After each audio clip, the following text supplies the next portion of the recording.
श्री स्वामी समर्थ गुरुचरित्र अध्याय 8 ब्राह्मण स्त्रीला वरदान शनी प्रदोष व्रत महात्म्य। ओम श्री गणेशाय नमः, श्री सरस्वते नमः, श्री गुरुवे नमः, ओम कुलदेवताय नमः। नामधारक सिद्ध्यांना म्हणाला, आपण मला गोकर्ण महात्म्य सांगितले। श्री गुरु श्रीपाद तिथे किती दिवस राहिले, त्यानंतर काय झाले हे ऐकण्याची मला फार इच्छा आहे। त्याविषयी मला सविस्तर सांगा। गुरुचरित्र ऐकताना मला अतिशय आनंद होत आहे। नामधारकाने अशी विनंती केली असता आनंदित झालेला सिद्ध म्हणाले, आता तू लक्षपूर्वक ऐक। श्री गुरु श्रीपादांना गोकर्ण क्षेत्री 3 वर्ष गुप्तपणे राहिले। त्यानंतर ते श्रीशैल पर्वतावर गेले। लोकांच्यावर अनुग्रह करण्यासाठी तिथे ते 4 महिने राहिले। त्यानंतर ते कृष्णा गोदा नद्याच्या संगमावर असलेल्या कुरसपुरास गेले। कुरवपूर हे महाक्षेत्र आहे, त्याचे महात्म्य फार आहे। जे लोक तिथे जाऊन उपासना करतात त्यांना सर्व प्रकारची सुखे प्राप्त होतात, त्यांचे मनोरथ सिद्धीला जाते। श्रीपादाती तिथे राहत असताना असंख्य लोक त्यांना दर्शनासाठी येऊ लागले। तिथे श्रीपादांनी अनेक लीला करून असंख्य लोकांची संकटे दूर केली। त्यांना सर्वच लीला सांगू लागतो। कथा विस्तार फार मोठा होईल, पण त्यातील काही महत्त्वाच्या लीला सांगतो, एकाग्र चित्तेने ऐक। त्या कुरवपूर क्षेत्रात वेदशास्त्र संपन्न असा एक ब्राह्मण राहत होता। त्याच्या पत्नीचे नाव अंबिका। ही स्त्री अत्यंत सात्विक धर्मपारायण होती, परंतु तिच्या संसारात एक मोठे दुःख होते। तिला पुत्र होत असत, पण ते जगत नसत। तिने अनेक तीर्थयात्रा केल्या, व्रतवैकल्य केली, पण त्याचा काही उपयोग झाला नाही। अनेक वर्ष उपासनेत तिला एक पुत्र झाला, परंतु दुर्दैवाने तो मंदबुद्धीचा झाला। त्याला कशातही गती नव्हती। त्याची मुंज करण्यात आली, पण त्यातही काही उपयोग झाला नाही। त्या ब्राह्मणाने त्या मुलाला अनेक प्रकारे शिकवण्याचा प्रयत्न केला। त्याला शिक्षा केली, पण काहीच विद्या जमत नव्हती। वडिलांना मोठी चिंता वाटू लागली। त्याने अनेक नवास केले, पण त्याचा काहीही फायदा झाला नाही। वडील त्या शिक्षा करू लागले की आईला फार वाईट वाटत असे।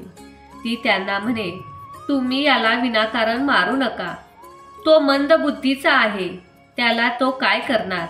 आपले हे पूर्वक्रम आहे, दुसरे काय? निदान आपला पुत्र जिवंत आहे यातच समाधान माना। काही दिवसांनी तो ब्राह्मण मरण पावला। त्या कुटुंबावर दुःखाची कुऱ्हाड कोसळली। पोट भरण्याची भ्रांती निर्माण झाली। भीक मागून जगण्याची वेळ आली। मुलगा मोठा झाला, लग्नाचे वय झाले, पण त्याला मुलगी कोण देणार? लोक त्याची निंदा करीत म्हणून लागले, तुझा पिता मोठा विद्वान विदत्ती आणि त्याच्या पोटी जन्माला आलेलास तू परशुराम, तुझा जन्म फुकट गेला। भीक मागताना लाज कशी वाटत नाही? त्यापेक्षा गंगेत जीव का देत नाहीस? ही जननिंदा ऐकून त्याच्या माता पितरांना अत्यंत दुःख होत असे। तो मुलगा आईला म्हणाला, मला ही जननिंदा सहन होत नाही, त्यापेक्षा जीव दिलेला बरा। त्याच्या आईलाही जीवन नकोसे झाले।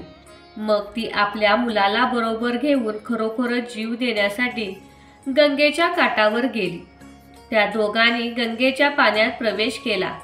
त्यावेळी श्रीपादत्ते तिथे स्नान करत होते। त्यांना पाहून त्या दोघांनी पाण्यातच त्यांना वंदन केले। त्या मुलाची आई म्हणाली, या गंगेत प्राणत्याग करावा अशी आमची इच्छा आहे। आत्महत्या करणे महापाप असल्याने आम्हाला सद्गती मिळावी असा आपण आशीर्वाद द्यावा। तुम्ही आत्महत्या का करीत आहात? असे श्रीपादांनी विचारले असता तिने सर्व हकीकत सांगितली। शेवटी म्हणाली, यतिवरा, आता पुढच्या जन्मी तरी तुमच्यासारख्या त्रिलोक्य पूजिन पुत्र मला प्राप्त व्हावा। तेव्हा श्रीपाद यतीने शिवाची आराधना करण्याचा उद्देश केला। ते म्हणाले, पूर्वी एकदा एका गवळणीने शिवव्रत आचरण केले, त्यामुळे तिच्या कुळात श्रीकृष्णाचा अवतार झाला। असे सांगून त्यांनी तिला शनी प्रदोष व्रत करण्यास सांगितले. मग त्यांनी उज्जैनीय नगरीतील एक प्राचीन कथा सांगितली. श्रीपाद यती म्हणाले, ही कथा आहे उज्जैनीय नगरातील. एकदा त्या नगरात एक मोठी अद्भुत कथा घडली. त्या नगरात चंद्रसेन नावाचा एक धर्मशील राजा होता. मणिभद्र नावाचा त्याचा मित्र होता. तो भगवान शंकराची उपासना करत असे. त्याच्या भक्तीने प्रसन्न झालेल्या शंकराने त्याला एक अद्भुत तेजस्वी मणी दिला. त्या मण्याच्या स्पर्शाने लोखंडाचे सोने होते असे, इतके नव्हे तर पाषाणाचेही सोने होत असे. तो मणी म्हणजे चिंतामणीच होय. तो चित्तेचे व त्या मण्याचे प्रभावाने प्राप्त होत असे. असा तो मणी मणिभद्र गयात धारण करत असे. भद्रसेन आणि मणिभद्र मित्र असल्यामुळे इंद्रसेनने तो मणी गयात धारण करत असे. तो अद्भुत मणी आपल्याला मिळावा असे अनेकांना वाटत असे. अनेक राजांनी तो मणी विकत मागितला, पण इंद्रसेने त्याला साफ नकार दिला. त्याने तो मणी अगदी गुप्त ठिकाणी सुरक्षित ठेवला होता. इंद्रसेन तो मणी बऱ्या बोलाने देत नाही हे पाहून राजे लोकांनी युद्ध करून तो मणी हिरकावून घेण्याची धमकी दिली. पण इंद्रसेनाने त्या धमकीला जुलामले नाही. मग इतर राजांनीचे सैन्य उज्जैनीवर स्वारी केली व नगराला वेढा घातला. त्या दिवशी शनिवार त्रयोदशी होती. संध्याकाळी तो निश्चित मनाने भगवान शंकराची पूजा करत बसला. मोठ्या थाटात त्यांनी पूजा चालू होती. राजा इंद्रसेन महाबळेश्वर शिवलिंगाची अगदी शांत चित्तेने पूजा करत होता. त्याच वेळी त्याच्या गवळणी आपल्या मुलांना घेऊन देवळात चाललेली ती पूजा पाहून आपणही अशीच पूजा करूया असे म्हणून गवळणीच्या मुलांना बाहेर मोकळ्या जागेत दगड मांडून शिवलिंग, मंदिर, खांब, फुले, फळे, बेलपत्र इत्यादी सगळे काही दगडाने कुलूम लटुपटीची शिवपूजा सुरू केली. काही वेळाने गवळणी परत गेल्या. थोड्या वेळाने त्या परत आल्या व आपल्या मुलांनी भोजनासाठी म्हणून घरी घेऊन गेल्या. परंतु एक मुलगा मात्र पूजा टाकून गेला नाही. तो पूजा करण्यात गूढ गेला.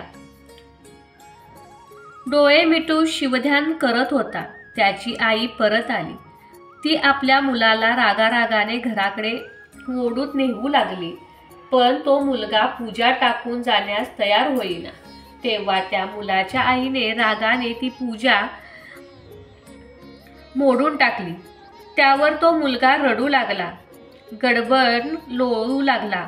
तिथे दगडावर डोके आपटून प्राण देण्याचा त्याने निश्चय केला. अत्यंत शोककुल होऊन बेशुद्ध पडला.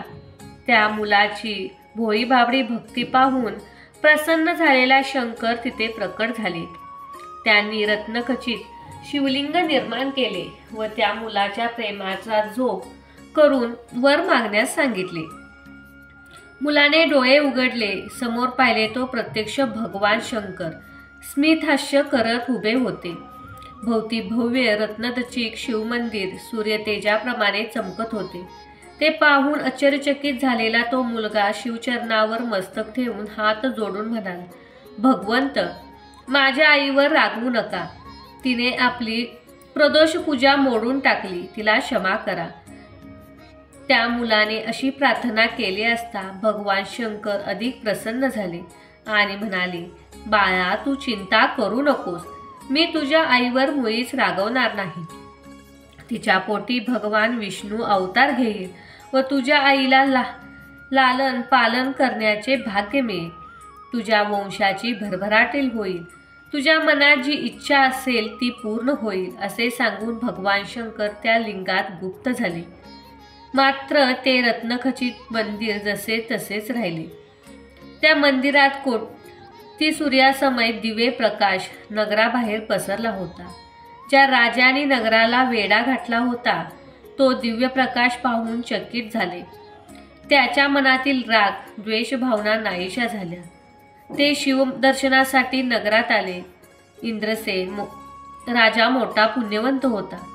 त्याला विरोध करणे योग्य नाही असा विचार करून इंद्रसेनेला भेटावयास केले. इंद्रसेनाने तै सर्वांचे मोठ्या प्रेमाने स्वागत केले. मग राजा इंद्रसेनाने सर्वांना बरोबर घेऊन मोठ्या प्रेमाने रत्नखचित शिव मंदिर पाहण्यासाठी गेला. त्याच वेळी त्याच्या गवयाचे घर रत्नखचित झाले होते. ते पाहून सर्वांना आश्चर्य झाले. राजाने त्या गवयाच्या मुलाची चौकशी केली असता त्याने सगळी हकीकत सांगितली. ती ऐकून आनंदित झालेल्या सर्वांनी त्या मुलाला अनेक भेटवस्तू दिली. मग सर्व राजे स्वस्थळी निघून गेले. प्रदोषकाळी केलेल्या शिवपूजनाचे फळ आहे हे राजाला समजले. त्याला अतिशय आनंद झाला. तो मुलगा आपल्या घरी गेला. तो आईला म्हणाला, आई, तुझ्या पोटी नारायण अवतार होणार आहे असे भगवान शंकरांनी वरदान दिले आहे. प्रदोषकाळी तू पूजा पाहिलीस त्यामुळे शंकरांनी तुला क्षमा केली करून तुला हा वर दिला आहे. ही कथा सांगून श्रीपाद त्या ब्राह्मण स्त्रीला म्हणाले, तू सुद्धा प्रदोष पूजा कर. तुझ्या मनासारखा पुत्र होईल. तू कसलीही चिंता करू नकोस, मनात शंका बाळगू नकोस असे बोलवून श्रीपादाने त्या स्त्रीला अनेक आशीर्वाद दिले. मग त्यांनी त्या स्त्रीची मतिमंद मुलगा जवळ बोलवून त्याच्या मस्तकावर वरदहस्त ठेवला. त्या क्षणी त्या ठिकाणी सर्व ज्ञान प्रकट झाले. तो मुलगा आता अत्यंत तेजस्वी दिसू लागला. त्या स्त्रीला अतिशय आनंद झाला. ती श्रीपादांना म्हणाली, आज मला रूपाने प्रत्यक्ष परमेश्वरच भेटलाच. पुढच्या जन्मी मला तुमच्यासारखा पुत्र होईल असा वर दिला आहात याबद्दल माझ्या मनात तीळमात्र शंका नाही. त्या स्त्रीना श्रीपादांनी प्रत्यक्ष शंकर मानून नित्य प्रदोषकाळी त्यांची पूजा करण्याचे व्रत घेतले. तिच्या प्रदोषकाळी त्या पूजा करण्याचे व्रत तिच्या पुत्राचेही पुढे विवाह झाला. त्यालाही पुत्रप्राप्ती झाली. नामधारकाने ही कथा सांगून सिद्धयोगी म्हणाला, श्री गुरु असे कृपावंत दयावंत हात हे आम्हाला सर्वोत्तरी परीने रक्षण करतात. अशा रीतीने गुरुचरित्रातील ब्राह्मण स्त्रीला वरदान शनी प्रदोष महात्म्य नावाचा अध्याय 8वा समाप्त झाला. श्री गुरु दत्तात्रय नमस्तु. श्री स्वामी समर्थ.